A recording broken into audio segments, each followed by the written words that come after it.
بسم اللہ الرحمن الرحیم۔ آج کا جو لیکچر ہے یہ ہم نے ایک نظم شروع کی ہوئی ہے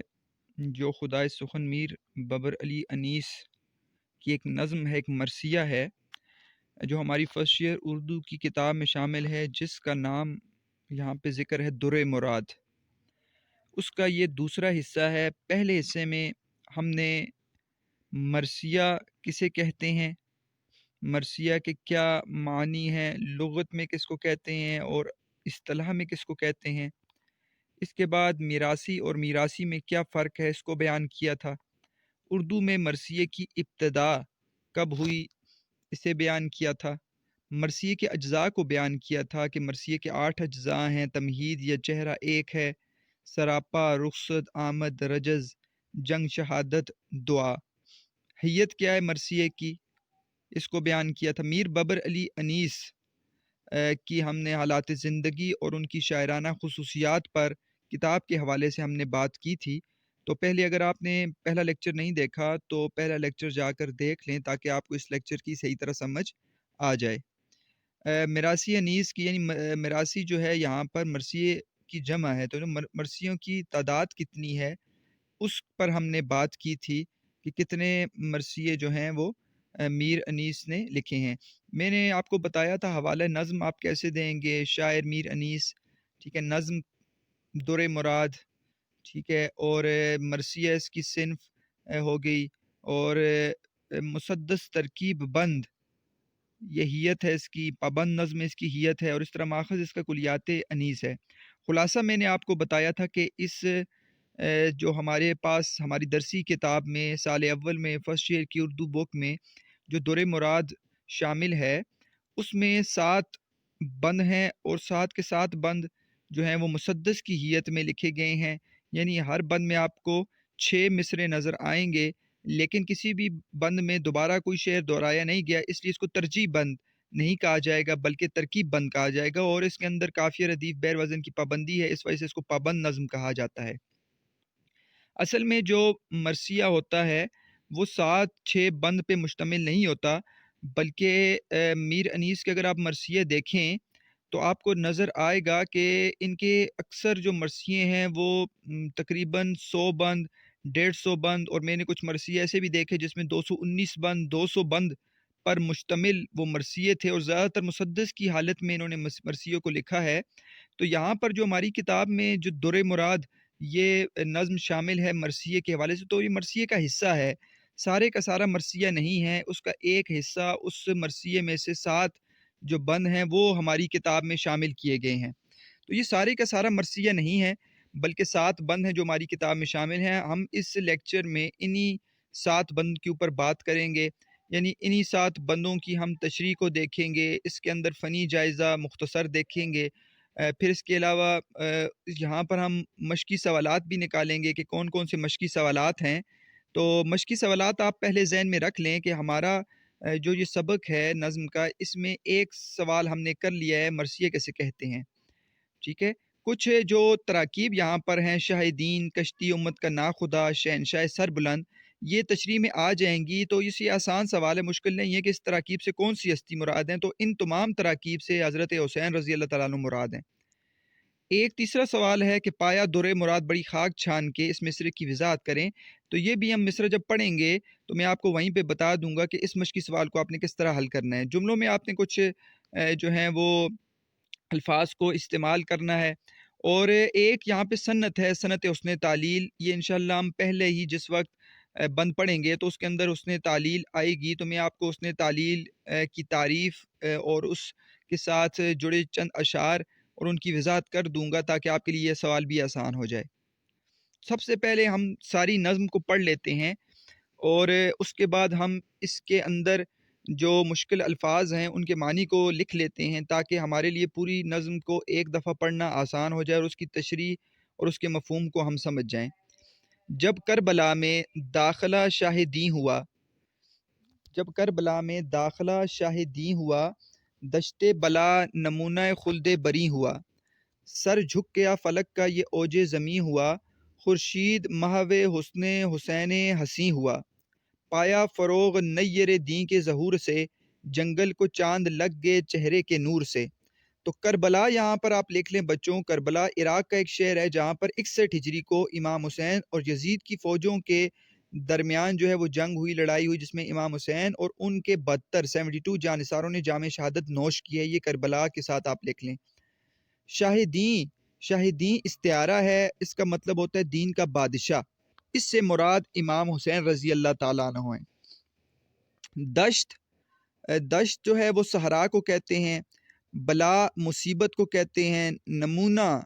ٹھیک ہے سیمپل جس کو آپ انگلش میں کہتے ہیں، خلد بری، خلد جنت کو کہتے ہیں بری اونچی یعنی اونچی جنت۔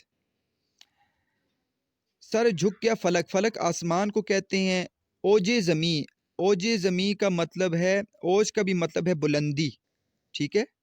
اوج زمیں سے آپ لکھ لیں کہ یہاں پر کربلا مراد ہے، زمین کی بلندی یعنی مقام کون سا ہے؟ کربلا۔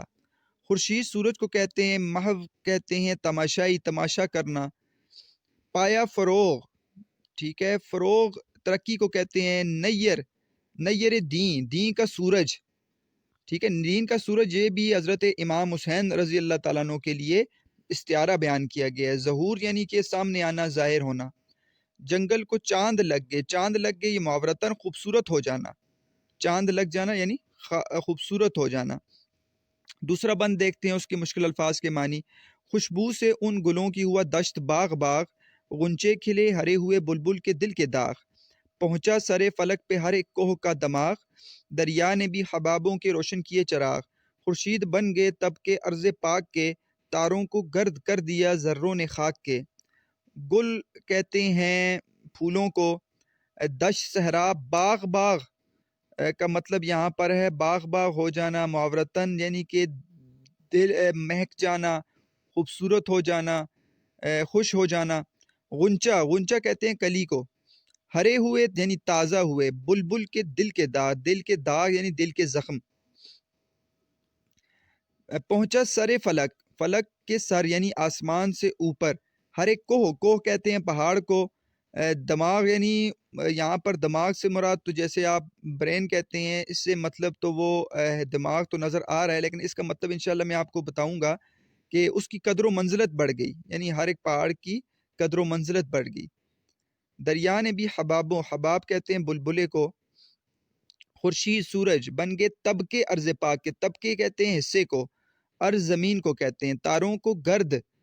کر دیا ذروں نے خاک کے، گرد کہتے ہیں غبار۔ بولے فرس کو روک کے شاہ فلک وقار، منزل پہ ہم پہنچ کے احسان کردگار۔ آگے نہ اب بڑھائے کوئی یہاں سے رہوار، یہ وہ زمین تھی جس کے لیے دل تھا بے قرار۔ تو اس میں دیکھ لیں پہلے، پھر ہم آگے چلیں گے۔ فرس گھوڑے کو کہتے ہیں، شاہ بادشاہ، فلک وقار، ٹھیک ہے، فلک جو ہوتا ہے آسمان، اور وقار عزت والا۔ شاہ فلک وقار یعنی عزت والے، تو یہاں پر بھی مراد حضرت امام حسین ہیں۔ منزل پہ ہم پہنچ احسان کردگار کہتے ہیں کام بنانے والا، اللہ تعالیٰ کی مہربانی سے، کردگار سے مراد اللہ تعالیٰ کی ذات ہے۔ آگے نہ اب بڑھائے کوئی یہاں سے مراد ہے یہاں۔ راہوار کہتے ہیں گھوڑے کو، یہ وہ زمین تھی جس کے لیے دل تھا بے قرار، بے قرار سے مطلب ہے بے چین۔ قربان اس مکان سعادت نشان کے، پایا در مراد بڑی خاک چھان کے۔ سعادت نشان یعنی خوش نصیبی کی علامت، در مراد خواہشات کا موتی، اور یہ اس نظم کا نام بھی ہے، اسی وجہ سے اس کا موضوع بھی یہی رکھا گیا ہے، در مراد۔ بڑی خاک چھان کے، بہت زیادہ کوشش کرنا، خاک چھاننا معاورتاً استعمال کیا گیا ہے، اور آپ کو پتہ ہے محاورہ اپنے حقیقی معنوں کے بجائے مجازی معنوں میں استعمال ہوتا ہے، بہت کوشش کرنا۔ اترو مسافرو کہ سفر ہو چکا تمام، کوچ اب نہ ہوگا حشر تلک ہے یہی مقام، مقتل یہی زمین ہے یہی مشہد امام، اونٹوں سے بار اتار کے برپا کرو خیام، بستر لگاؤ شوق سے اس عرض پاک پر، چھڑکا ہوا ہے آب بقا یہاں کی خاک پر۔ کوچ یعنی کہ اب یہاں سے ہم آگے نہیں جائیں گے، حشر تلک یعنی آخرت تک، قیامت تک ہمارا یہی مقام ہے، مقتل یہی زمین ہے۔ مقتل کہتے ہیں ایسی جگہ جہاں پر قتل ہو یا جہاں پر شہادت مل جائے، اس کو مقتل کہتے ہیں۔ مشہد امام جو ہے اس سے دو مطلب ہیں، ایک تو ذہن میں رکھنا ہے آپ نے کہ جو شیعہ مسلک ہے اس کے 12 امام ہیں، جس کو اثنا عشریہ کہا جاتا ہے، ایسا شیعہ مسلک جس کے 12 امام ہوں اس کو اثنا عشریہ کہا جاتا ہے۔ تو اس میں 8ویں امام ہیں جن کا نام ہے امام علی بن موسیٰ رضا، تو ان کا مزار بھی جہاں پر واقع ہے اس کو بھی مشہد امام کہتے ہیں، لیکن یہاں پر مشہد امام سے مراد امام حسین کی شہادت کی جگہ ہے، امام حسین کی شہادت، یعنی کہ وہ مشہد امام سے مراد کربلا کی زمین ہے، نہ کہ ایران کا ایک شہر مراد ہے جس میں جہاں پر 8ویں امام جو ہیں وہاں پہ ان کا مزار ہے۔ اونٹوں سے بار اتارو، بار بوجھ کو کہتے ہیں، سامان کو کہتے ہیں۔ برپا کرو خیام، یعنی کہ یہاں پر خیمے لگاؤ، خیام خیموں کو کہتے ہیں، برپا کرو یعنی لگاؤ۔ بستر لگاؤ شوق سے ارض پاک، زمین پر شوق سے بستر لگاؤ۔ چھڑکا ہوا ہے، ٹھیک ہے، چھڑکا ہوا ہے۔ آب بقا، آب حیات، ٹھیک ہے، وہ پانی جہاں جس کو پی لینے سے ہمیشہ کی زندگی مل جاتی ہے، تو یہاں پر صنعت تلمیح کا استعمال ہے۔ توشہ مسافروں کا یہی اور یہی ہے زاد، یہ خاک آب حضر سے رتبے میں ہے زیاد۔ طوفان میں اس کو ڈالے گا جو مرد خوش نہاد، لے آئے گی ہوائے موافق در مراد۔ دیکھے گا یاس میں کرم کار ساز کو، تھامے گا دست موج سے دریا جہاز کو۔ توشہ کھانا، زاد راستے کا خرچ کو کہتے ہیں۔ یہ خاک، یہ زمین، آب حضر آب حیات ہی مراد ہے۔ رتبے میں ہے زیاد، زیاد سے مراد ہے زیادہ ہے۔ طوفان میں اس کو ڈالے گا جو مرد خوش نہاد، مرد خوش نہاد یعنی کہ نیک کام کرنے والا۔ لے آئے گی ہوا، ہوا یہاں سے مراد ہے ہوا۔ موافق در مراد یعنی کہ جیسا وہ چاہتا ہے، در ویسے خواہشات کو کہتے ہیں، تو جیسا وہ چاہتا ہے اسی کے سازگار، اسی کے موافق وہ اللہ تعالیٰ اس کے لیے اسباب بنا لیں گے۔ دیکھے گا یاس میں، یاس کہتے ہیں نا امیدی میں، کرم مہربانی، کارساز کا یعنی اللہ تعالیٰ کام بنانے والے ہیں، اور نا امیدی میں کرم یعنی کہ مہربانی کو وہ دیکھے گا۔ تھامے گا دست موج سے، موج دست کہتے ہیں ہاتھ، تو موجوں کے ہاتھ سے دریا جہاز کو، ٹھیک ہے، تھامے کا یعنی دریا جو ہے اپنی موجوں سے جو ہے نا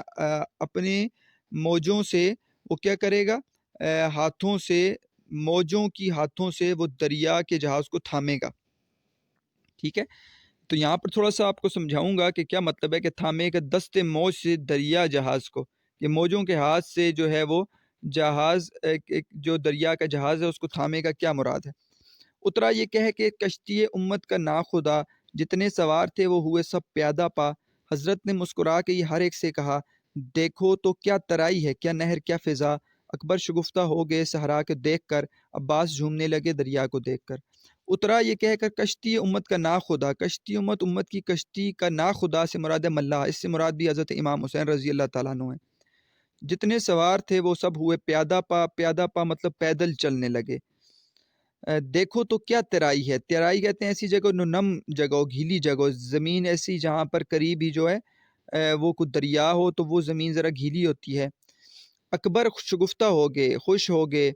صحرا کو دیکھ کر۔ اکبر سے کون مراد ہے یہ انشاءاللہ تشریح میں آپ کو بتا دوں گا کہ اکبر سے کون مراد ہے۔ علی اکبر، ان آپ کی کتاب میں ایک مرثیہ بھی شامل ہے، دبیر کا مرثیہ، جو اس سے اگلا مرثیہ ہے وہ دبیر کا ہے، لیکن ہمارے وہ اس سال کورس کا حصہ نہیں ہے، کیوں اکبر، علی اکبر کا خطاب، ٹھیک ہے، فرض پہ، تخت فرض پہ علی اکبر کا خطاب، تو علی اکبر سے کون مراد ہے میں آپ کو انشاءاللہ تشریح میں بتا دوں گا۔ عباس سے کون مراد ہے تو اس میں بھی انشاءاللہ تشریح میں اس کو بیان کر دیا جائے گا۔ بولے یہ اشک بھر کے شہنشاہ سر بلند، بولے یہ اشک بھر کے شہنشاہ سر بلند، کیوں یہ مقام ہے تمہیں شاید بہت پسند۔ یہ مسکرا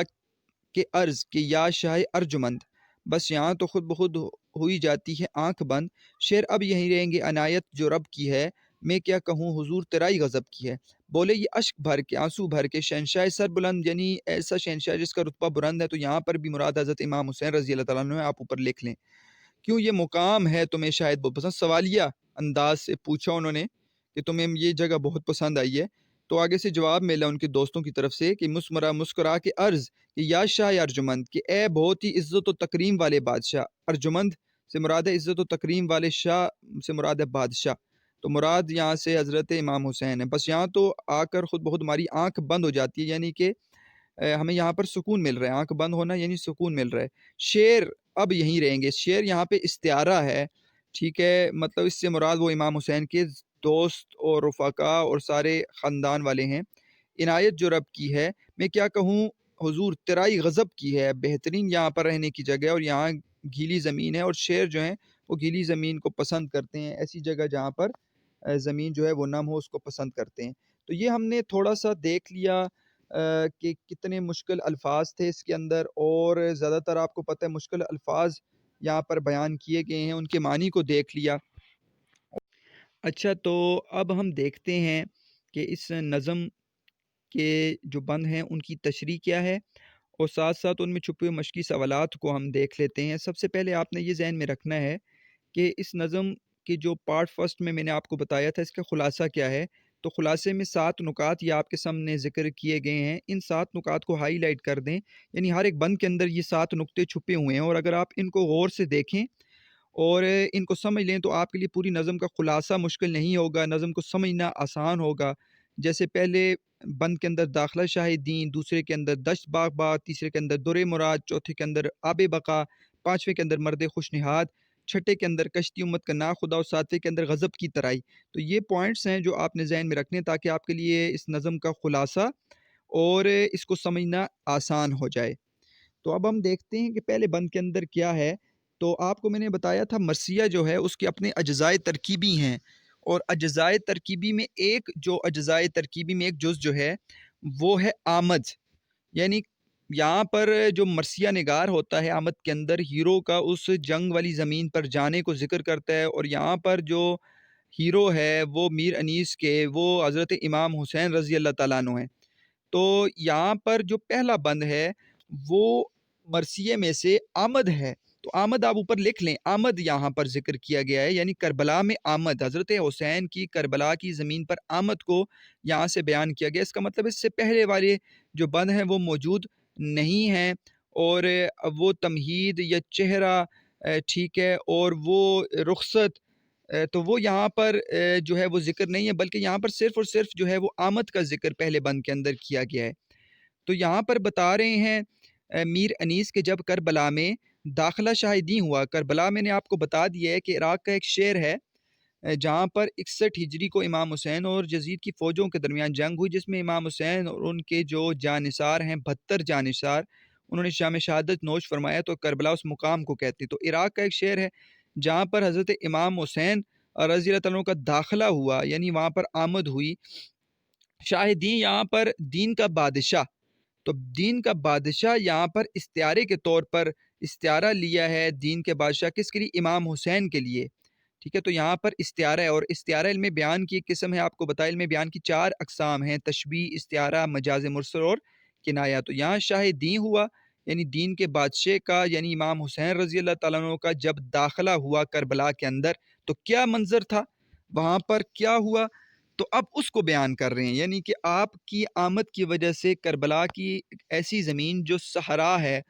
ٹھیک ہے، جہاں پر کوئی خوبصورتی نہیں ہے، تو آگے وہ بیان کریں گے کہ آپ کی آمد کی وجہ سے حضرت حسین کی کربلا کی زمین پر آمد کی وجہ سے وہاں پر کیا منظر وہ زمین پیش کرنے لگی۔ دشت بلا، دشت بلا یعنی مصیبت کا صحرا، مصیبت کی زمین، تو دشت بلا جو ہے یہ یہاں پر کربلا کو جو ہے وہ کہا گیا ہے کہ کربلا جو ہے وہ مصیبت کی زمین ہے، اور وہاں پر صحرا ہے، وہاں پر کوئی بھی جو ایسی خوبصورتی نہیں ہے۔ لیکن جب امام حسین آئے تو اس نے کیسا نظارہ پیش کیا، اس نے کیا نمونہ خلد بری ہوا۔ تو امام حسین کے آنے کی وجہ سے دشت بلا یعنی کہ مصیبتوں بھرا صحرا، یعنی کیا مراد ہے یہاں سے؟ مراد ہے کربلا کی زمین، اس نے نظارہ پیش کیا خلد بری جیسا، یعنی جنت کے اونچا مقام،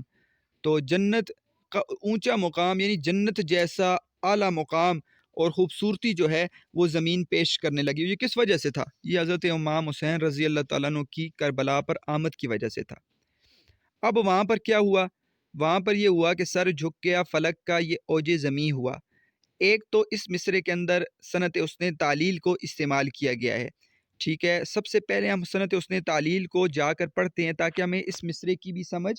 آ جائے کہ صنعت حسن تعلیل علم بدیع میں کس کو کہتے ہیں۔ تو اب آپ کے سامنے ہے کہ صنعت حسن تعلیل، صنعت حسن تعلیل جو ہے یہ ثنائے معنوی کی ایک قسم ہے۔ آپ کو پتہ ہے کہ صنعتیں جتنی بھی ہیں ان کی 2 اقسام ہیں، ایک ثناء لفظی ہوتی ہیں اور ایک معنوی، یعنی معنی کے حساب سے جو خوبی پیدا ہوتی ہے ان کو ثناء معنوی کہتے ہیں، اور لفظ کے حساب سے جو خوبی پیدا ہوتی ہے اسے ثناء لفظی کہتے ہیں۔ تو صنعت حسن تعلیل یہ ثناء معنوی ہے۔ اب تعلیل کے لغوی معنی، حسن تو خوبصورتی کو کہتے ہیں، لیکن تعلیل کے لغوی معنی ہے کوئی وجہ متعین کرنا یا وجہ علت بیان کرنا، یعنی ایسی وجہ بیان کرنا جس کی وجہ سے خوبصورتی آ جائے اس شعر کے اندر، اسے صنعت حسن تعلیل کہتے ہیں۔ اصطلاح میں کیسے کہتے ہیں؟ حسن تعلیل سے مراد ہے کہ کسی چیز یا کسی امر کی حقیقی علت یا وجہ سے توجہ اٹھا کر اس کی کوئی اور وجہ بیان کی جائے، یعنی کہ اصل جو وجہ ہے وہ نہیں ہوتی، اس کے اندر وجہ کوئی اور ہوتی ہے، لیکن یہ وجہ بیان اس لیے کی جاتی ہے، اس سے خوبصورتی پیش آ جاتی ہے، آپ کو مثالوں میں سمجھ آ جائے گی، مگر اس میں کوئی شاعرانہ جدت و نزاکت ہو تو وہ وجہ اس لیے بیان کی جاتی ہے کہ اس کی وجہ سے شاعرانہ جو نیا پن ہے اور خوبصورتی ہے اور وہ پر لطف بنانے کے لیے، اچھا بنانے کے لیے صنعت حسن تعلیل کو استعمال کیا جاتا ہے۔ دیکھیں اس شعر کے اندر آپ ذرا سمجھیں کہ حسن تعلیل کیا ہوتی ہے۔ کون سی ہے وہ مصیبت مجھ پہ جو ٹوٹی نہیں، رات دن گردش میں ہے ہفتے آسمان میرے لیے۔ اب بات کو سمجھنا ہے، دیکھیں یہاں پر تو ہے، تو اس شعر کے اندر یہ بیان کرنا چاہ رہے ہیں شاعر کہ مجھ پر مصیبتوں کا پہاڑ یعنی غم مجھ پر بہت زیادہ آئے ہیں، ٹھیک ہے، اور رات دن گردش میں ہفتے آسمان میرے لیے، یعنی میرے ستارے گردش میں ہیں،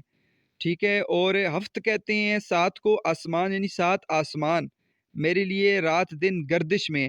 تو دیکھیں ہے تو آسمان جو ہے سات آسمان اور زمین جو ہے وہ آپ کو پتہ ہے وہ گردش کر رہی ہے، اور وہ سات آسمان جو ہیں وہ بھی اس کے حساب سے زمین گردش میں ہے، لیکن یہاں پر حقیقت یہ نہیں ہے کہ مصیبت اس لیے ٹوٹی ہے کہ وہ گردش میں ہے سات آسمان، بلکہ وہ تو غم کان ہے، وہ تو مصیبتیں کسی اور وجہ سے ٹوٹی ہوتی ہیں۔ تو یہاں پر وجہ جو شاعر نے بتائی ہے کہ مجھ پر جو مصیبت ٹوٹتی ہے وہ آسمان کی، سات آسمانوں کی گردش ہے، ستاروں کی گردش ہے، ستاروں کا ایسا ہو جانا، تو یہ مجھے بتا رہا ہے وجہ، حالانکہ یہ وجہ نہیں ہے، یہ وجہ صرف بتانا یہاں پر صنعت حسن تعلیل لانا ہے کہ اس سے خوبصورتی پیدا ہو جائے، حالانکہ مصیبت ٹوٹنے کی وجہ یہ نہیں ہوتی بلکہ اور بہت ساری وجوہات ہوتی ہیں۔ ایک اور شعر سے آپ اس بات کو سمجھ جائیں گے کہ سجدہ شکر میں ہے شاخ ثمردار ہر ایک، دیکھ کر باغ جہاں میں کرم عز و جل۔ کہتے ہیں کہ سجدہ شکر میں ہے شاخ ثمردار، یعنی کہ ہر پھل دار جو ہے، پھل دینے والے جو درخت ہے اس کی شاخیں وہ شکر کر رہی ہیں، وہ سجدے میں ہیں، اور اللہ تعالیٰ کے کرم کی وجہ سے ہر باغ کی، ہر درخت کی شاخ جو ہے وہ سجدہ کر رہی ہے۔ دیکھیں اب جھکنا شاخ کا وہ تو ہوتا ہے لازمی، اور یہاں پر وجہ بیان کی گئی ہے کہ وہ اس لیے جھک رہے ہیں کہ وہ اللہ تعالیٰ عز و جل کی کرم کی وجہ سے جھک رہے ہیں، حالانکہ وجہ یہ نہیں ہوتی، لیکن یہاں پر اس کو خوبصورتی کو لانے کی وجہ سے یہاں پر اس کو وجہ بیان کی گئی ہے کہ سجدہ شکر میں وہ شاخیں کیوں ہیں، اس وجہ سے کہ اللہ تعالیٰ کا کرم ہے۔ اس شعر میں شاخوں کا جھکنا تو فطرتی بات ہے، شاخیں جھکتی ہیں، مگر شاعر نے شعر میں اپنی علت بیان کر دی ہے خوبصورتی لانے کی وجہ سے کہ اللہ تعالیٰ کے کرم کی وجہ سے جھک رہی ہیں۔ ایک اور یہاں پر آپ کو پروین شاکر کا شعر ہے، وہ میں مثال سے سمجھاتا ہوں کہ لہرا رہی ہے برف کی چادر ہٹا کے گھاس، سورج کی شاہ پہ تنکے بے باک ہو گئے، یعنی کہ لہرا رہی ہے برف کی چادر ہٹا کے گھاس، ٹھیک ہے، کہ برف کی چادر ہٹا کے برف پڑی ہو اور گھاس جو ہے اس برف کو ہٹا دے، تو یہ کب ہٹتی ہے؟ یعنی کہ جب سورج آتا ہے نا، سورج کی بادشاہی ہوتی ہے، شاہ سے مراد ہے بادشاہی، یعنی سورج آتا ہے تو پھر برف گل جاتی ہے، تو اس میں کیا ہوتا ہے برف جب گلتی ہے تو وہ برف جو گھاس کے اوپر ہوتی ہے، اس کے بعد وہ گھاس جو ہے وہ برف سے باہر آ جاتی ہے اور وہ لہرا رہی ہوتی ہے۔ تو یہاں پر دیکھیں بتا رہے ہیں کہ لہرا رہی ہے برف کی چادر ہٹا کے گھاس، سورج کی شاہ پہ تنکے بے باک، یعنی سورج کی بادشاہی ہے، اور وہ تنکے جو گھاس کے ہیں وہ بے خوف ہو گئے ہیں اور وہ برف کی چادر کو ہٹا کے وہ لہرا رہے ہیں، حالانکہ وجہ یہ تو نہیں ہوتی، جو سورج کی تپش ہوتی ہے اور وہ برف گل جاتی ہے، اس کے بعد وہ خود بخود جو ہے وہ جو ہیں وہ گھاس کے تنکے سامنے آ جاتے ہیں، لیکن یہاں پر اس خوبصورتی کو بیان، اس کی وجہ یہ بیان کی گئی کہ جو گھاس کا لہرانا ہے وہ سورج کی بادشاہی کی وجہ سے، حالانکہ یہ علت نہیں ہے، کوئی اور علت ہے۔ تو یہ ہو گئی حسن تعلیل، ٹھیک ہے۔ حسن تعلیل کے اور بھی بہت سارے اشعار ہیں، جیسے کہ ایک شعر یہاں پر لکھا بھی ہوا ہے، آسان ہے۔ پیاسی جو تھیں سپاہ خدا میں خدا تین رات سے، پیاسی جو تھیں سپاہ خدا تین رات سے، ساحل سے سر پٹکتی تھی موجیں فرات سے، فرات جو ہے وہ آپ کو پتہ ہے دریائے فرات یہ کربلا کے مقام پر قریبی ایک دریا تھا. تو کہتے ہیں کہ حضرت امام حسین کی جو فوج ہے وہ 3 رات سے پیاسی تھیں، اور اس پیاس کو نہ بجھانے کی وجہ سے فرات کی جو لہریں ہیں، دریائے فرات کی لہریں، وہ ساحل سے سر پٹک رہی تھیں. حالانکہ یہ وجہ نہیں ہو سکتی اس کی، لیکن یہاں پر وجہ بیان کی گئی ہے جو ہے کہ پیاسا ہونے کی وجہ سے وہ دریا جو ہے حضرت امام حسین کے ساتھیوں کی پیاس نہ بجھا سکا، اور وہ موجیں جو تھیں وہ روانی میں تھیں. حالانکہ یہ وجہ نہیں ہے. اسی طرح ایک اور شعر ہے، آپ نے مشہور شعر 9th میں ہی پڑھا ہوگا، 9th کلاس کی اردو کے پی کے بک میں، کہ آتش کا شعر ہے، زیر زمین سے آتا ہے جو گلے سو زر بقف، قارون نے راستے میں لٹایا ہے خزانہ کیا. تو اس شعر میں بھی صنعت حسن تعلیل ہے. یہ کہتا ہے کہ جو زمین کے نیچے سے جو پھول جو ہیں وہ سونا اپنی ہتھیلیوں میں سونا لیے آتے ہیں، تو قارون کو، کیونکہ قارون کو کے خزانے کو اس کے سمیت دسا دیا گیا زمین کے اندر، تو اس وجہ سے وہ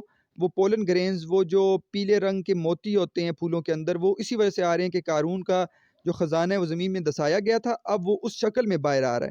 تو یہ وجہ تو نہیں ہے پولن گرینز کے نکلنے کی، لیکن یہاں پہ اس کی وجہ یہ بیان کی گئی تو اس کو خوبصورت بنانے کے لیے. ٹھیک ہے. ایک اور شعر آخری میں آپ کے سامنے یہ پڑھ دیتا ہوں کہ بے سبب، ٹھیک ہے، بے سبب زلزلہ عالم میں نہیں آتا، کوئی بیتاب تہ خاک تڑپتا ہوگا. کہ زلزلہ جو ہے دنیا میں ویسے نہیں آتا، بیتاب کوئی بے چین شخص جو ہے وہ زمین کے نیچے تڑپتا ہے، اس وجہ سے زلزلہ آتا ہے. حالانکہ یہ وجہ نہیں ہے زلزلہ آنے کی، زلزلہ آنے کی اور وجوہات ہیں. تو شاعر نے یہاں پر خوبصورتی کی وجہ سے یہاں پر یہ وجہ بیان کر دی ہے. تو اب آپ کو سمجھ آ گئی ہوگی کہ خوبصورتی کی وجہ سے کوئی وجہ بیان کر دینا لیکن وہ حقیقت میں اس کی وجہ نہ ہو، وہ صنعت حسن تعلیل کہلاتی ہے. تو سر جھک گیا فلک کا، یہ اوج زمیں ہوا. حضرت امام حسین کے آنے کی وجہ سے کہتے ہیں جو آسمان تھا اس کا سر جھک گیا، اور زمین کا وہ حصہ یعنی کربلا کا مقام حضرت امام حسین کے آنے کی وجہ سے وہ بلندی، ٹھیک ہے، اور وہ عزت والا مقام جو ہے وہ نظر آنے لگا. تو سر جھک گیا فلک کا، حضرت امام حسین کے آنے کی وجہ سے آسمان کا سر جھک گیا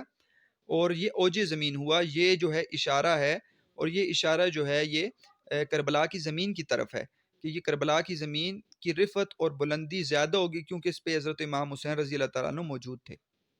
اب وہاں پہ سورج بھی تھا، تو خوبصورت منظر نگاری آپ کو نظر آ رہی ہوگی کہ اس جو بند ہے اس کے اندر خوبصورت منظر نگاری سے خوبصورت طریقے سے حضرت امام حسین کی آمد کا ذکر ہے، اور حضرت امام حسین کی آمد کی وجہ سے آپ کو نظر آ رہا ہے کہ کیا حسین نقشہ یہاں پر کھینچا ہے میر انیس نے یہاں پر اس کربلا کی زمین کا. خورشید محو حسن حسین حسین ہوا، کہ جو سورج ہے وہ خود بھی خوبصورت ہے، لیکن جب اس نے حضرت امام حسین رضی اللہ تعالیٰ عنہ کو دیکھا اور اس کا تماشائی بن گیا، محو کہتے ہیں تماشائی بن جانا، تو اس کے حضرت حسین کے حسن کی وجہ سے خورشید سورج اور بھی حسین نظارہ پیش کرنے لگا. حضرت امام حسین کی خوبصورتی کی وجہ سے جو سورج ہے وہ اور بھی خوبصورت نظارہ پیش کرنے لگا. پایا فروغ نیر دین کے ظہور سے، جنگل کو چاند لگ گئے چہرے کے نور سے. پایا فروغ، یہ سارے کا سارا جو فروغ ہے، یہ ساری کی ساری خوبصورتی ہے، یہ کس کی وجہ سے ہے یہاں پر بیان کر دی ہے کہ وہ دین کے سورج، ٹھیک ہے، یہ بھی استعارہ ہے امام حسین کے لیے کہ حضرت امام حسین رضی اللہ تعالیٰ عنہ وہ دین کے سورج ہیں اور وہ کربلا کی زمین پر آئے ہیں، تو آپ کے آنے کی وجہ سے وہ کیا ہوئی، وہ کربلا کی زمین خوبصورت ہو گئی ہے. اور جنگل کو چاند لگ گئے چہرے کے نور سے، اور وہاں کا جو مقام ہے وہ کیا ہو گیا، جنگل نما اگر ہے، جنگل صحرا وہ اتنا خوبصورت نہیں ہوتے، لیکن جو مقام ہے وہ خوبصورت ہو گیا، اس کو چاند لگ گئے. چاند لگ گئے محاورتاً کہا جاتا ہے کہ خوبصورت ہو گیا چہرے کے نور سے، یعنی حضرت امام حسین رضی اللہ تعالیٰ عنہ کے چہرے کے نور کی روشنی کی وجہ سے، آپ کی وجہ سے کیا ہوا ہے، وہاں پر جنت کو، جنگل کو چاند لگ گئے ہیں، وہ جگہ خوبصورت ہو گئی ہے. تو یہاں پر مختلف آپ کو نظر استعارہ بھی ہے، پھر اس کے علاوہ آپ کو مرکبات نظر آ رہے ہیں، بہت زیادہ فنی اعتبار سے آپ کو چیزیں نظر آ رہی ہوں گی. شاہدی مرکب اضافی ہے، صنعت تناسب کا یہاں پر ذکر ہے، صنعت مرات النظیر جس کو کہا جاتا ہے، تو وہ آپ کو نظر آ رہی ہوگی. جیسے یہاں پر ذکر ہے، دیکھیں سر جھک گیا فلک کا، یہ اوج زمیں ہوا، ٹھیک ہے، فلک اور زمین، تو یہاں پر صنعت تضاد بھی ہے. یہاں پر، اور اس کے علاوہ یہاں پر آپ کو نظر آئے گا کہ نور اور سورج، ٹھیک ہے، اور یہاں پہ جو ہے یہ صنعت تناسب ہے، یہ بھی صنعت تناسب ہے۔ تو مختلف یہاں پر آپ کو صنعتیں اور مختلف مرکبات آپ کو نظر آ رہے ہوں گے۔ بہت زیادہ اس بات میں خوبصورتی ہے، محاورتاً آپ کو نظر آ رہی ہوں گی چیزیں، محاورہ نظر آ رہا ہوگا، مرکبات نظر آ رہے ہیں، صنعتیں نظر آ رہی ہیں، علم بیان کی خوبی نظر آ رہی ہے۔ تو یہ کمال ہے میر انیس کا۔ لیکن میر انیس اور میر دبیر، ٹھیک ہے، تو ان کا موازنہ اگر کیا جائے تو میر انیس اور میر دبیر ایک ہی دور کے دو شاعر موجود ہیں، اور دونوں مرثیہ بڑے ہی پائی کے مرثیہ نگار ہیں، لیکن دونوں میں جو خاص فرق ہے وہ یہ یاد رکھیے گا، میر انیس نے سادگی اور سلاست کے ساتھ بیان کیا ہے، جبکہ میر دبیر کی شاعری میں آپ کو شوکت الفاظ نظر آتی ہے، مشکل الفاظ ہوتے ہیں لیکن الفاظ کا چناؤ نظر آتا ہے، جبکہ میر انیس نے سادگی اور سلاست کے ساتھ اپنی نظموں کو ذکر کیا۔ اب یہ اس دور کی شاعری ہے، اس لیے ہمیں مشکل نظر آتی ہے، اس میں فارسی کی مختلف تراکیب ہوتی ہیں، تو اس دور کی شاعری کی وجہ سے، کیونکہ ہم فارسی سے ناواقف ہیں، اس وجہ سے ہمیں یہ شاعری بہت زیادہ مشکل نظر آتی ہے۔ دوسرے بند میں بھی یہاں پر بھی خوبصورتی کو بیان کیا گیا کہ آپ کے آنے کی وجہ سے جو ہے وہ وہاں پر کیا خوبصورتی ہوئی ہے، اسی کو اس دوسرے بند کے اندر بھی بیان کیا گیا۔ خوشبو سے ان گلوں کی ہوا دشت باغ باغ، ٹھیک ہے، ان گلوں کی، ٹھیک ہے، یہاں پر بھی تشبیہ استعمال کی گئی ہے کہ وہ جو امام حسین کے دوست ہیں وہ پھولوں کی مانند ہیں، تو خوشبو سے ان گلوں کی ہوا دشت باغ باغ، یعنی کہ آپ کے اور آپ کے دوستوں کی آنے کی وجہ سے کربلا کی زمین دشت تھی، صحرا تھی، وہ مہک اٹھی، وہ چہک اٹھی، اور وہاں خوبصورت نظارہ پیش ہونے لگا، اور وہاں کی زمین خوشبودار ہو گئی۔ یہ آپ کے آنے کی وجہ سے بتا رہے ہیں۔ غنچے کھلے ہرے ہوئے بلبل کے دل کے داغ، ایسی زمین جہاں پہ صحرا ہو وہاں پہ پھول نہیں ہوتے، لیکن یہاں پر خوبصورتی بتانے کے لیے میر انیس کہتے ہیں کہ وہاں پر جو پھول ہیں ان کی کلیاں کھل گئیں، اور جب کلیاں کھل گئیں تو آپ کو پتہ ہے بلبل جو ہوتا ہے وہ پھول کا عاشق ہوتا ہے، تو بلبل کے دل کے داغ یعنی دل کے زخم جو ہیں اس کے تازہ ہو گئے، اور بلبل وہاں پر آ کے چہچہانے لگی کہ ایسی خوبصورتی تو میں نے پہلے کبھی بھی اس مقام کی نہیں دیکھی جو آج دیکھ رہی ہوں۔ یہ سب کس کی وجہ سے؟ امام حسین اور ان کے دوستوں کی وجہ سے۔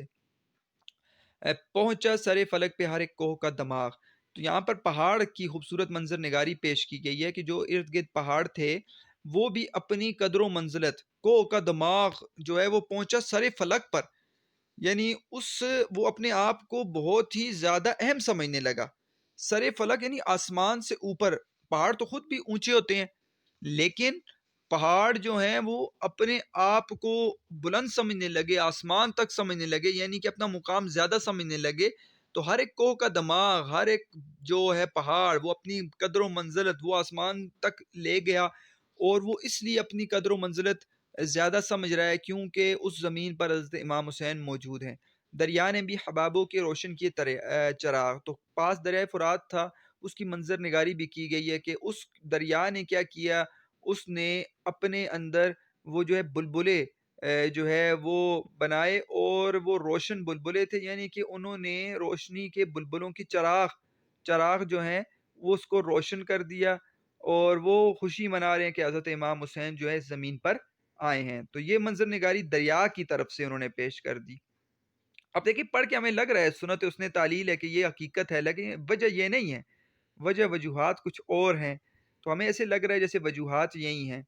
تو یہ بلاغت ہے، یہاں پر بلیغ طریقے سے حضرت امام حسین کی آمد کا ذکر کیا جا رہا ہے۔ خورشید بن گئے تب کے ارض پاک کے، کہتے ہیں کہ وہ زمین جو ہے ارض پاک سے مراد کربلا کی زمین ہے، تو اس کے کیا بن گئے، اس کے حصے بن گئے، اور وہ حصے کیا نظارہ پیش کرنے لگے؟ سورج، چمکتے سورج کا نظارہ، یعنی اس کے حصے بن گئے، اور ہر حصہ جو ہے وہ خوبصورت نظارہ اور روشنی پیدا کرنے والی زمین نظر آنے لگی، ساری کی ساری زمین روشن ہو گئی، تاروں کو گرد کر دیا ذروں نے خاک کے، اور تاروں کو گرد کر دیا، کیا مطلب ہوا کہ تارے جو ہیں وہ آپ کو پتہ ہے خوبصورتی کی علامت ہیں، چمکتے ہوئے تارے آسمان کے اوپر رات کے اندر خوبصورت منظر پیش کر رہے ہیں۔ کہتے ہیں کہ جو زمین تھی، کربلا کی زمین کی خاک تھی، اس کے ذرات تھے، وہ اتنے چمکنے لگے کہ انہوں نے تاروں کو بھی گرد کر دیا، یعنی اس کی روشنی کو بھی ختم کر دیا، تو یہاں پر خوبصورتی سے بتا رہے ہیں کہ اس زمین کی خاک کے ذرات جو ہیں وہ اتنے چمکنے لگے حضرت امام حسین کی وجہ سے کہ تارے جو ہیں وہ بھی ان کی روشنی بھی کم پڑ گئی، ماند ہو گئی۔ تو آپ نے ان دونوں بند کے اندر دیکھ لیا کہ پہلے بند کے اندر داخلہ شاہدین، ٹھیک ہے، داخلہ شاہدین ہوا، یہ آپ کو نظر آ رہا ہے، اور دوسرا دشت باغ باغ، ٹھیک ہے۔ تو آپ کو ان دونوں بند کے اندر آپ کو نظر آیا کہ یہاں پر حضرت امام حسین کی آمد کا ذکر ہے۔ حضرت امام حسین کی آمد کے بعد خوبصورت منظر نگاری پیش کی ہے یہاں پر میر انیس نے، اور خوبصورت طریقے سے منظر نگاری کرتے ہوئے حضرت امام حسین کی کربلا پر آمد کے ذکر کرنے کی وجہ سے وہ کربلا کی زمین کیا منظر پیش کرنے لگی، اس کا ذکر کیا ہے۔ اب بولے فرض کو روک کے شاہ فلک وقار، منزل پہ ہم پہنچ کے احسان کردگار، آگے نہ اب بڑھائے کوئی یہاں سے راہوار۔ آسان ہے اب یہ والا بند کے حضرت امام حسین جو ہیں وہ شاہ فلک وقار، ٹھیک ہے، یعنی عزت والے ہیں، بادشاہ ہیں، آسمان شاہ فلک وقار، یعنی آپ کا رتبہ جو ہے وہ بہت بلند ہے، آپ دین کے بادشاہ ہیں اور آپ کا رتبہ بہت بلند ہے۔ آپ نے اپنے گھوڑے کو روک کر یہ اعلان کیا کہ ہم اس منزل پہ پہنچ گئے ہیں، یہ اللہ تعالیٰ کا بہت بڑا ہم پر احسان ہوا ہے۔ کردگار سے مراد ہے اللہ تعالیٰ، کام بنانے والے، اللہ تعالیٰ کا بہت بڑا احسان ہے کہ ہم جو ہیں وہ اپنے مقام پر پہنچ گئے ہیں۔ اب یہاں سے آگے نہ اب بڑھائے کوئی یہاں سے رہوار، تو یہاں سے اب آگے کوئی گھوڑا نہ بڑھائے بلکہ ہم یہیں پر رہیں گے۔ یہ وہ زمین تھی جس کے لیے دل تھا بے قرار، یہ وہی جگہ ہے جس کے لیے ہمارا دل جو تھا وہ بے چین تھا۔ تو حضرت امام حسین رضی اللہ تعالیٰ عنہ کو جو ہے وہ اللہ تعالیٰ کی طرف سے بھی یہ پتہ چل گیا تھا کہ ان کو اس جگہ مقام پر شہید کر دیا جائے گا، اور وہ ان کو پتہ تھا کہ یہاں پر ہم شہادت جو ہے وہ نوش فرما لیں گے، لیکن ان کو یہ بھی پتہ تھا کہ شہادت کا رتبہ کیا ہے، تو وہ اس سے جو ہے بڑی شہادت کو وہ اپنی زندگی کا ایک سمجھیں کہ وہ تحفہ سمجھتے تھے شہادت کو، اور وہ کہتے تھے کہ یہ وہ زمین ہے جس کے لیے ہمارا دل بے قرار تھا اور ہم بے چین تھے اس زمین پر آنے کے لیے، شہادت اللہ کے راستے میں شہادت جو ہے وہ ہم پانے کے لیے بے قرار تھے۔ قربان اس مکان سعادت نشان کے، پایا در مراد بڑی خاک چھان کے۔ در مراد یہاں پر بڑی خاص چیز ہے، نظم کا عنوان بھی ہے۔ تو قربان اس مکان سعادت نشان پہ، ہم سارے کے سارے اس خوش نصیبی کی جگہ پر ہم قربان جائیں، یعنی وہ اپنے آپ کو وہ خوش نصیب سمجھ رہے ہیں، کیونکہ شہید جو ہے وہ کبھی مرتا نہیں ہے، ٹھیک ہے، شہید ہمیشہ زندہ رہتا ہے، اور شہید کی جو موت ہے وہ قوم کی حیات ہے۔ شہادت ایسا عظیم رتبہ ہے جو خوش قسمت لوگوں کو ملتا ہے۔ تو وہ یہ سمجھ رہے تھے کہ قربان اس مکان سعادت نشان کے، تو ہم یہاں پر آئے ہیں اور ہم قربان جائیں اس جگہ پر، ادھر ہمیں شہادت ملے گی۔ تو ہم نے پایا در مراد بڑی خاک چھان کے، ہم نے بڑی کوشش کر کے، بڑی محنت کر کے، معاورتاً خاک چھاننا محاورہ ہے، تو یہاں پر ہم نے بڑی محنت اور کوشش کر کے ہم اس مقام تک پہنچے ہیں، اور یہی ہماری خواہشات میں سے ہماری خواہش کا موتی ہے، یعنی یہی ہم چاہتے تھے، پایا در مراد یعنی ہماری خواہش کا موتی، ہماری خواہش یہی تھی کہ ہم اس مقام پر آ جائیں، تو ہم یہاں پر آ گئے ہیں۔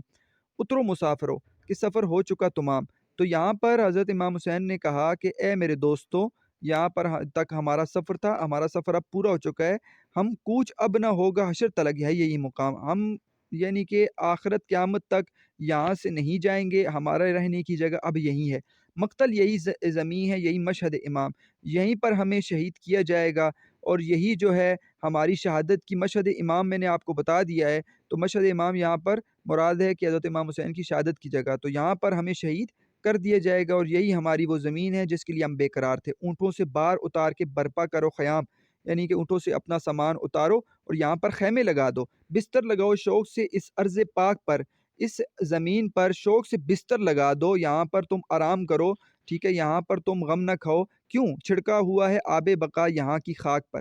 تو آب بقا چھڑکا ہوا ہے، کیا مطلب ہوا کہ اس زمین پر جو ہے وہ آب حیات چھڑکا ہوا ہے، یعنی اس زمین پر رہنے کے بعد ہم جب ہمیں یہاں شہید کر دیا جائے گا تو شہید ہونے کی وجہ سے ہم کبھی مریں گے نہیں، تو آب بقا آب حیات و صنعت تلمیع کا استعمال ہے۔ تو یہاں پر مراد یہ ہے کہ اس زمین پر جو ہے شہادت کی قربانی دینے کے بعد ہم زمانے کے سامنے تو چلے جائیں گے، ہمیں موت آ جائے گی، لیکن ہم کبھی مریں گے نہیں، کیونکہ شہید کبھی مرتا نہیں ہے۔ تو یہاں کی خاک پر اس زمین پر آب حیات چھڑکا ہوا ہے۔ توشہ مسافروں کا یہی اور یہی ہے ذات، ٹھیک ہے، مسافروں کا کھانا بھی یہی ہوگا اور یہی اس کے راستے کا خرچ بھی ہے۔ یہ خاک آب خضر سے رتبے میں ہے زیاد، یعنی کہ یہیں پر ہمیں کھانا ملے گا اور یہیں پر ہمارے راستے کا خرچ ہمیں جو ہے وہ ہمارے لیے توشہ بھی یہی ہے، اور یہی زمین ہمارے لیے راستے کا خرچ بھی مہیا کرے گی، یعنی کہ ہمارا مقام یہی ہے اور ہم اسی زمین کے لیے بے قرار تھے۔ یہ خاک آب خضر سے رتبے میں ہے زیاد، یعنی آب حیات سے بھی رتبے میں یہ زمین زیادہ درجہ رکھتی ہے۔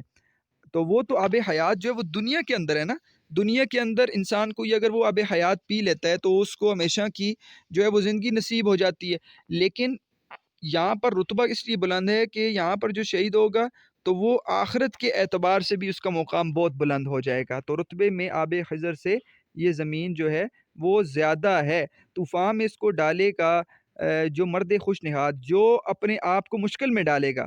وہ مرد خوش نہاد کہلائے گا، وہ نیک کام کرنے، وہ اللہ کے ہاں محبوب کہلائے گا۔ تو یہاں پر مشکلات آئیں گی، زمین ایسی ہے، گرمی ہے، تپش ہے، صحرا ہے، ٹھیک ہے، اور ساری چیزیں سامنے، اور یہاں پر ابھی جنگ ہوگی اور جو بھی ہونا ہے، لیکن طوفان میں جو مشکل میں ڈالے گا وہ خوش نصیب شخص ہوگا۔ اس کے لیے کیا ہوگا؟ اللہ تعالیٰ لے آئے گی ہوائے موافق در مراد، یعنی جو ویسا چاہتا تھا اللہ تعالیٰ اس کے سازگار، اس کے ہوا، یعنی اس کے مطابق جیسے وہ حالات چاہتا تھا ویسے آ جائیں گے۔ تو ایک مومن کے لیے تو آخر میں یہی اس کی خواہش ہوتی ہے کہ اللہ مجھ سے راضی ہو جائے اور میرے لیے آخرت اچھی ہو جائے۔ تو دنیا کا تو تقاضا نہیں تھا، تو دنیا کے تقاضا نہ ہونے کی وجہ سے یہاں پر کہہ رہے ہیں کہ وہ مومن یہی چاہتا ہے کہ اس کی آخرت بہتر ہو، تو اللہ تعالیٰ اس کے لیے کیا کریں گے؟ اس کی خواہشات کو پورا کر لیں گے، یعنی کہ آخرت اس کی بہتر ہو جائے گی۔ دیکھے گا یاس میں کرم کار ساز کو کہ نا امیدی نہیں کرنا یہاں پر، جو نا امیدی کے اندر بھی اللہ تعالیٰ تمہیں نظر آئیں گے اور تم دیکھو گے کہ اللہ تعالیٰ یہاں پر موجود ہوں گے اور ہماری مدد کریں گے اور مہربانی کریں گے ہم پر۔ تو نا امیدی میں جو اللہ تعالیٰ کی مہربانی کو دیکھے، یہ کیسا ہے کہ تھامے کا دستے موج دریا جہاز کو، وہی اللہ تعالیٰ کی ذات ہے کہ وہ جہاز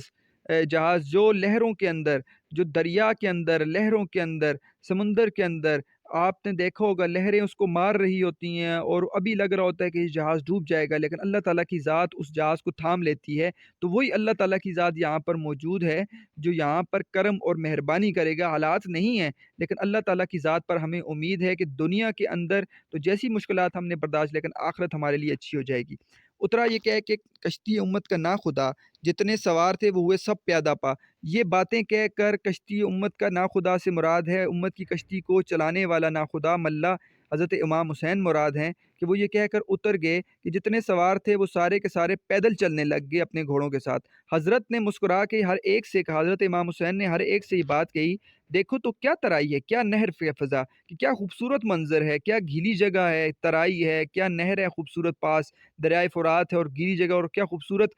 جگہ ہے۔ تو یہ خوبصورتی ان کو اس وجہ سے نظر آ رہی تھی کہ وہ اللہ تعالیٰ کے راستے میں گئے ہوئے تھے اور وہ مقام ان کو اچھا لگ رہا تھا۔ اکبر شگفتہ ہو گئے سارا کو دیکھ کر، حالانکہ سارا کو دیکھ کر کون خوش ہوتا ہے، لیکن ان کی خوشی اس وجہ سے تھی کہ یہ مقام ہی ایسا تھا کہ ان کو پتہ تھا کہ یہاں پر ہم نے وہ اعلیٰ جو ہے سعادت ہم نے وہ ہمیں حاصل ہوگی۔ عباس جھومنے لگے دریا کو دیکھ کر، اور عباس جو ہیں وہ دریا کو دیکھ کر جھومنے لگ گئے۔ تو ہم اکبر اور عباس کے بارے میں تھوڑا سا پڑھ لیتے ہیں، یہ اکبر اور عباس کون ہیں۔ عباس بن علی، تو عباس جو ہیں یہ حضرت علی رضی اللہ تعالیٰ عنہ، حضرت علی رضی اللہ تعالیٰ عنہ جو ہمارے چوتھے خلیفہ ہیں اہل سنت کے اور اہل تشیع کے پہلے امام ہیں۔ وہ امامیہ سلسلہ ہے ان کا، وہ پہلے امام مانتے ہیں ان کو، اور ہم ان کو چوتھا خلیفہ راشد مانتے ہیں۔ عباس ان کے بیٹے ہیں، لیکن یہ حضرت فاطمہ بنت رسول صلی اللہ علیہ وسلم کی بیٹی کے بیٹے نہیں ہیں، بلکہ یہ فاطمہ ایک اور بیوی تھیں حضرت علی کی، جو فاطمہ بنت حزام تھیں، ان کے بیٹے ہیں، یعنی کہ ان کے سوتیلے بھائی ہو گئے حضرت حسین کے عباس۔ تو یہ عباس جو ہیں، عباس بن علی، یہ ان کا لقب کیا تھا؟ قمر بن بنی ہاشم، یعنی بنو ہاشم کا چاند،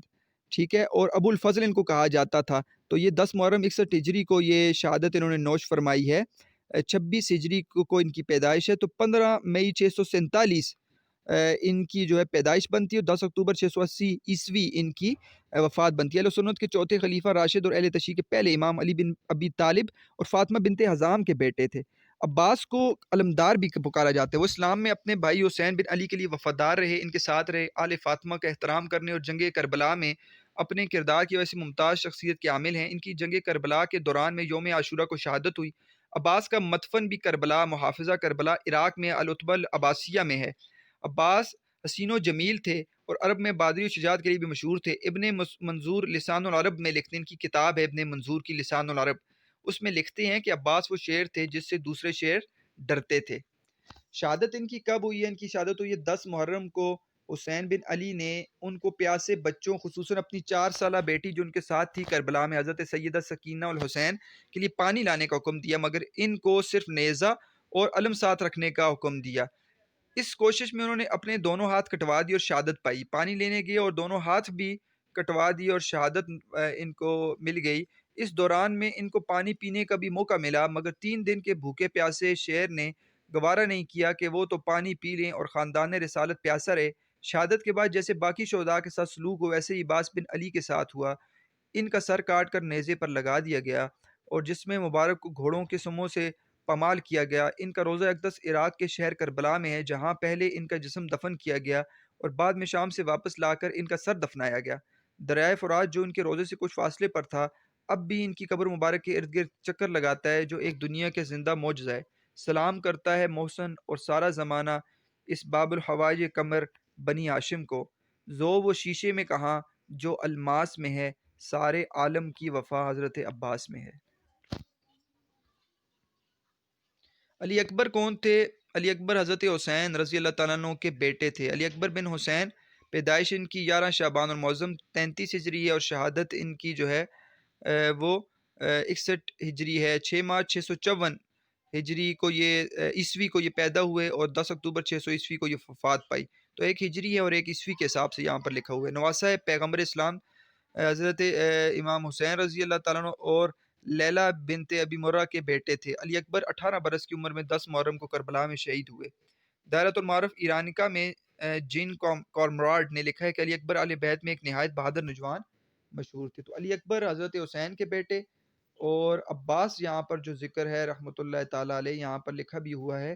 تو یہ جو تھے وہ حضرت علی رضی اللہ تعالیٰ عنہ کے فرزند تھے۔ حضرت حسین کے سوتیلے بھائی تھے حضرت اکبر حضرت عباس، اور حضرت علی اکبر جو ہیں حضرت حسین کے بیٹے تھے۔ تو اکبر بھی ان کے ساتھ تھے، حضرت عباس بھی ان کے ساتھ تھے۔ تو یہ ان کو دیکھ کر، اس جگہ کو دیکھ کر وہ کیا انہیں شگفتہ ہو گئے اور جھومنے خوشی میں جھومنے لگ گئے۔ آخری بند دیکھتے ہیں کہ بولے یہ اشک بھر کے شہنشاہ سر بلند، یعنی کہ آپ کی آنکھوں میں آنسو تھے، وہ اپنی وجہ سے نہیں تھے بلکہ اپنے دوستوں کی وجہ سے، اپنے اہل و عیال کی وجہ سے تھے، اور خوشی کے آنسو بھی ہو سکتے ہیں کہ وہ مرتبہ جن کا بلند ہو۔ شہنشاہ سر بلند سے مراد حضرت امام حسین ہیں کہ مرتبہ بلند جس کا وہ بادشاہ اپنے آنکھوں میں آنسو بھر کے بولے، کیوں یہ مقام ہے تمہیں شاید بہت پسند، کہ مجھے لگ رہا ہے تمہیں یہ جگہ بہت پسند آئی ہے، کہ مسکرا کے عرض کہ یا شاہ ارجمند، اے عزت و تکریم والے بادشاہ، اے حضرت امام حسین